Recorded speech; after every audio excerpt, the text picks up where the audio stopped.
তারা বিদ্যুৎ বন্ধ করে এখানে ককটেল ফুটিয়ে এনসিপি পদযাত্রাকে ঠেকাতে চেয়েছিল। আমরা বলবো স্পষ্টভাবে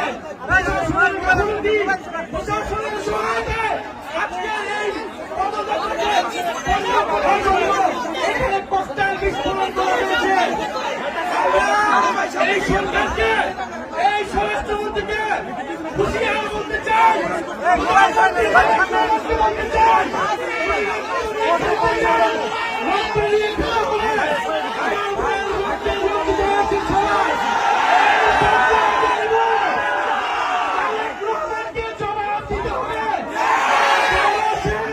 নিরাপত্তা নিশ্চিত করতে পারে নাই,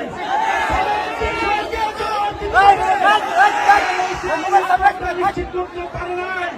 আপনারা ককটেল ফুটান, গুলি চালান, বোমাবাজি করুন, এনসিপির পদযাত্রা চলমান থাকবে।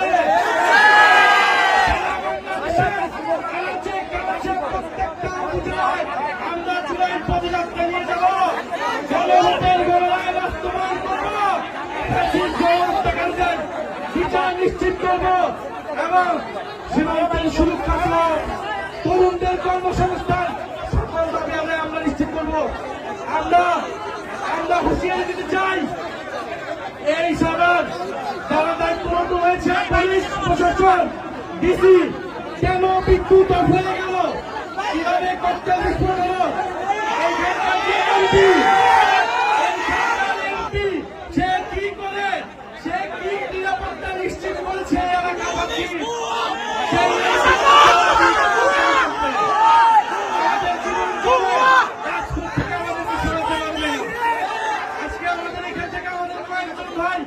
গুরুতর আহত হয়েছে।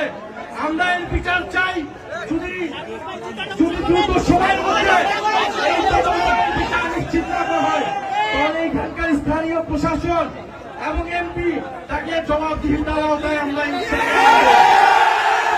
এনসিপির পদযাত্রা চলমান থাকবে।